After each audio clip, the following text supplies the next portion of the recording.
Back பெஞ்சக் student தான். Game விளாட போவேன், ஸ்போர்ட்ஸ் விளாட போவேன், ஊர் சுற்றுவேன். At the same times I score good marks in 10th 12th. 10th லெவல்னா 77%, 12th 84.17%. நார்மலான மார்க் தான், அப்படி தான் இல்லை. ஏன்னா 10th அதை கேக் பண்ண முடியாது, அது வந்து கோவிடில் எழுதினது. ஸோ இந்த ஆஃப் இயர்லி குவார்ட்டர்லி வச்சு போட்டாங்க. 12th வந்து நான் எழுதினது ஒத்துக்கிறேன். மார்க் இருந்தால் தான் ஒரு டேலண்ட், ஒருத்தன் நல்ல ஸ்கில்டு காய் அப்படின்னு சொல்ல முடியுமா? அப்படிலாம் இல்லை. Just it's a gateway for college and companies. காலேஜுக்கு வந்து டிஎன்ஏ கவுன்சிலிங்னு இருக்கும். ஸோ அந்த வழியாக போவீங்க அப்படின்னா குறிப்பிட்ட கட் ஆஃப் தேவைப்படும் கவர்மெண்ட் கவுன்சிலிங்கில் போவீங்கன்னா. ஸோ அதை மட்டும் நம்ம ஸ்கோர் பண்ணி படித்தாலே போதும். லைக் மேக்ஸ், ஃபிசிக்ஸ், கெமிஸ்ட்ரி மட்டும் படித்தாலே போதும். நீங்கள் வந்து அசால்ட்டாக ஒரு இந்த இதுக்குள்ளே போயிடலாம். அப்படி தான் நானும் வந்தேன். பயாலஜி அந்த ஃபீல்டுக்குள்ளே ஏதாச்சும் போகணுன்னா மேக்ஸை தவிர்த்து மீதி எல்லாம் பார்ப்பாங்க. சில கம்பெனிக்கு தேவைப்படுது, ஏன்னா சில எலிஜிபிலிட்டிஸ் க்ரைட்டீரியாவில் 10th 12th வந்து இவ்வளோ மார்க் எடுத்து வச்சுருக்கணும் அப்படின்னு சொல்கிறாங்க. ஸோ அதை பற்றிலாம் ஒரி பண்ணிக்காதீங்க. Some companies only. எதுக்கெலாம் தேவையப்படாது. நீங்கள் நீட் எழுதுவீங்க, ஜெய் எழுதுவீங்க, அப்புறம் JEE exams for college, Savitha, SRM, Joseph, இது மாதிரி இன்ஸ்டியூட்டுக்கெலாம் எழுதுவீங்கன்னா need to care about that. Why we need good marks அப்படின்னு கேட்டால், ஒரு நார்மலான people, middle class, first graduates அப்படின்னா கண்டிப்பாக நம்மளுக்கு மார்க் வேணும். அப்போ தான் நம்ம நெக்ஸ்ட் ஸ்டேஜுக்கே போக முடியும். இந்த மாதிரி காலேஜிலலாம் இப்போலாம் 5 lakhs 4 lakhs இது மாதிரி கட்டினா தான் ஃபஸ்ட் இயரே படிக்க முடியுமா? எங்கே போகுது அந்த அமௌண்ட்டுக்கு? ஸோ அதனால் படிச்சு தான் ஆகணும். அது மாதிரி தான் நானும் படித்தேன். ஃபீஸ்லாம் கட்ட முடியாதுப்பா, அச்சும் கவர்மெண்ட் கோட்டாவில் போயிடணும். அப்புறம் அப்படி நல்ல மார்க் எடுத்து அதுக்கப்புறம் போனது தான் டிஎன்ஏ கவுன்சிலிங். அதுக்கப்புறம் இந்த நெய்பர்ஸ், ஃபேமிலிஸ் காலே பண்ண மாட்டாங்க நம்மளுக்குலாம். எக்ஸாம் ரிசல்ட் டே அன்னைக்கு எல்லாருக்கும் ஃபோன் வரும். ஹலோ, எவ்வளோ மார்க் நீங்கள் அப்படின்னு கேட்பாங்க. என் பையன் நல்ல மார்க்கு அப்படின்னு தெரிஞ்சுச்சுன்னா, ஓ நல்லா படிச்சிருக்காண்டி அப்படின்னு சொல்லுவாங்க. ஸோ அந்த ஒரு ஆகாக்காண்டியே படிக்கலாம். ஏன்னா you make your parents proud of you guys. அந்த ஒரு நிமிஷத்துக்காக படிக்கலாம். ஸோ நானும் அதுக்காக தான் படித்து ஒரு நல்ல மார்க் எடுத்தேன். அப்புறம் வீட்டில் கேட்டதை கொஞ்சம் வாங்கி தந்தாங்க. அது வேறு ஒன்றும் இல்லை, இந்த ஐஃபோனில் தான் வீடியோ எடுக்கிறேன். ஸோ நீங்களும் நல்ல மார்க் எடுத்தீங்க அப்படின்னா நீங்கள் கேட்குறத உங்கள் பேரண்ட்ஸ் வாங்கி கொடுக்க போகிறாங்க. ஸோ அதுக்காகவே படிக்கலாம் கைஸ். ஸோ அதுக்காக தான் நானும் படித்தேன். கம்மிங் டு மை ஃப்ளாஷ்பேக் அப்படி பார்த்தா, நான் 10th என்ன பண்ணினா நல்லா படிச்சிருந்தேன் கைஸ். நல்லா. ஆனால் லாங்குவேஜில் மட்டும் என்னை டிமோட்டிவேட் பண்ணுவாங்க. படிக்க மாட்டேங்கிறான், கம்மி மார்க் எடுக்குறேன், சும்மா ஒரு 35 அது மாதிரி தான் எடுப்பேன் அப்படின்னு வச்சுக்கலாமே. நான் வந்து கோர் சப்ஜெக்ட்லாம் நல்லா மார்க் எடுப்பேன். மேக்ஸ், சோசியல், சயின்ஸ் இது மாதிரி. லாங்குவேஜ் வந்து ஒரு பெரிய இதாகவே கேக் பண்ணிக்க வேணாம். அது வந்து ஜஸ்ட் ஒரு ஓவரால் டோட்டல் மார்க் தான் தேவைப்படும், தவிர்த்து மற்றபடிக்கு எதுவும் தேவைப்படாது. டியூஷன் இதெல்லாம் வந்து நான் போவேனா அப்படின்னு கேட்டால் எஸ் போவேன். ஒரு சப்ஜெக்ட் மேக்ஸுக்கு மட்டும் போனேன். கொஞ்சம் ஒரு நார்மலாக தான் இருக்கும். டெய்லி 2 hours போய் படிப்பேன். மற்றபடி நான் எல்லா சப்ஜெக்ட்டும் செல்ஃப் லேர்ன் தான். யூடியூப் பார்த்து ஒரு சப்ஜெக்ட்டுக்கும் ஒரு ஸ்பெஷலிஸ்ட் இருப்பாங்க. நம்மளாம் நினைக்கிற மாதிரி இங்கே இதில் போனால் தான் படிக்க முடியும், இந்த போனால் தான் டியூஷனில் தான் படிக்க முடியும் அப்படிலாம் இல்லை. நான் வேறு ஸ்கூல் போனேன் 12th, அங்கே தான் எனக்கு தெரிஞ்சிச்சு. ஸோ பசங்கள்லாம் ஒரு சப்ஜெக்ட்டுக்கு ஒரு டியூஷன் போகிறாங்க. என்னடா இது அப்படின்னு ஆயிடுச்சு எனக்கு அந்த டைமில். சரி ஓகே, நம்மளால் முடிஞ்சதை பண்ணுவோம் அப்படின்னு சொல்லி யூடியூப்பில் தான் ஃபுல்லாக பார்த்தேன். ஏன்னா யூடியூப் இல்லைன்னா இப்போ நான் இல்லை, அதை மாதிரி வச்சுக்கலாமே. யூடியூப் மேக்ஸ் கற்றுக்கிறது, சயின்ஸ் கற்றுக்கிறது, சோஷியல் சயின்ஸ் இதை பற்றி கற்றுக்கிறது, பயாலஜி, பாட்னி, ஜுவாலஜி இது மாதிரி பற்றி கற்றுனது ஃபுல்லாகவே யூடியூப்பில் தான். தெரியலனா யூடியூப், கூகுள், தட்ஸ் என்ஃப். அந்த டைமில் எனக்கு கரெக்டாக இருந்துச்சு. ஏன்னா ஃபீஸ் கட்டி படிக்கிற அளவுக்குலாம் பணம்லாம் இல்லை சுத்தமாக. என்ன சொல்கிறது, 10,000 ஆகுது, எங்கே போகுது ஒரு சப்ஜெக்ட்டுக்கு? படிக்கிறவங்க எந்த இடத்துல இருந்தாலும் படிப்பாங்க. கேவி மாதிரி நான் இந்த வீடியோவில் நான் சொன்னேன்னா, it's depends upon you.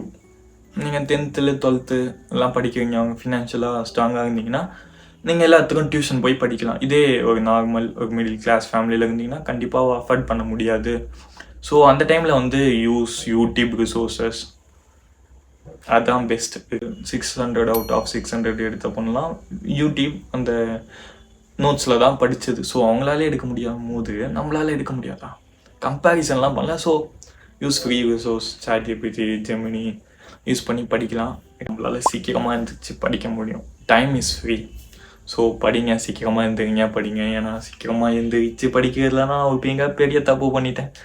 Exam இன்றைக்கி போர்டு எக்ஸாம்னா நான் காலைல ஒரு 9 மணிக்கு எக்ஸாமு, நான் 7:30 மணிக்கு தான் எழுந்திரிக்கிறேன். ரிவிஷனும் பண்ண முடியாது, ஒன்றும் பண்ண முடியாது. ஸோ மார்க்கு ஒரு பாதி மார்க் போயிடுச்சு.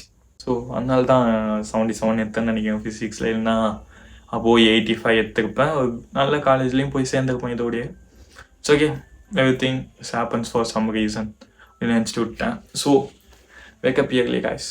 அப்புறம் இந்த டிஸ்ட்ராக்ஷன் இந்த இது அதெல்லாம் வந்து கொஞ்சம் கம்மி பண்ணிக்கலாம். I think you understand. ஏன்னா எக்ஸாம் ஆளுக்குள்ள போகணும்னு வச்சுங்களேன்,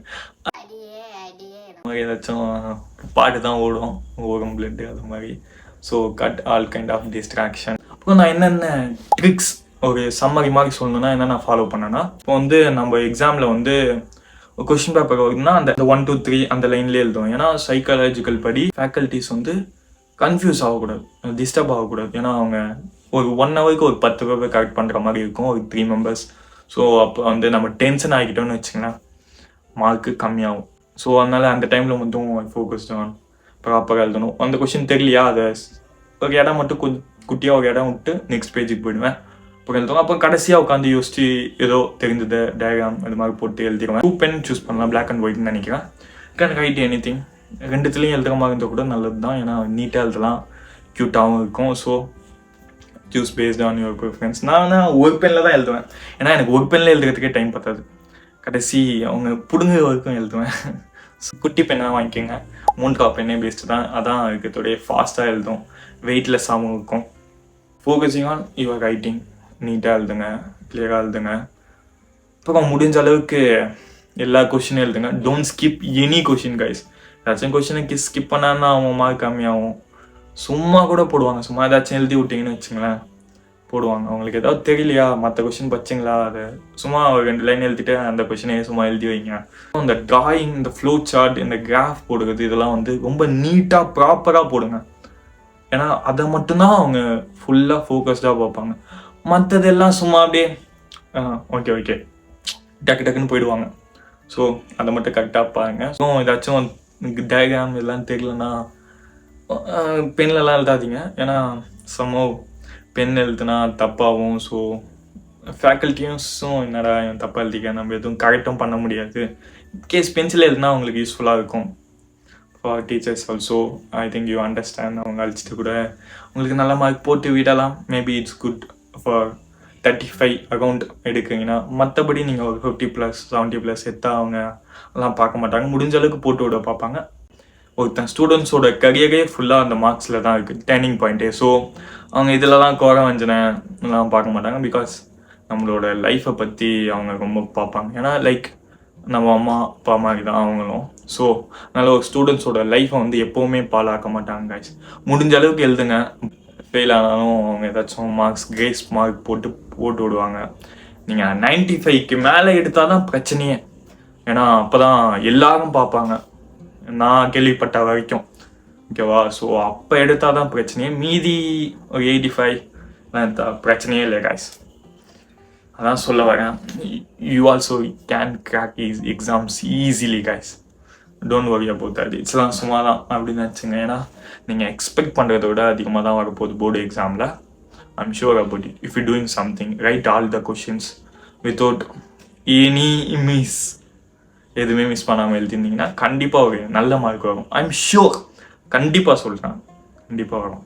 நீட்டாக இருந்தாலே போதும். You can score easily good marks in board exam. நீங்கள் நினைக்கிற மாதிரி போர்டு அவ்வளோ கஷ்டம்லாம் இல்லை. It's easy, simple. So stay positive always. Okay, இந்த டைம்லலாம் நீங்கள் விளையாடலாம் போகாதீங்க. ஏன்னா ஏதாச்சும் கை காலுக்கு வச்சுக்கினீங்கன்னு வச்சுங்களேன், எக்ஸாம் படிக்க முடியாது, எழுத முடியாது. சரியா? ஸோ கொஞ்சம் அடக்கி வாசிக்கலாம் இந்த டைமில் மட்டும். அவ்வளோதான் சொல்ல வரேன். Nice guys, thanks for watching. Peace. I see you on my next video interesting about studies, tricks. Peace.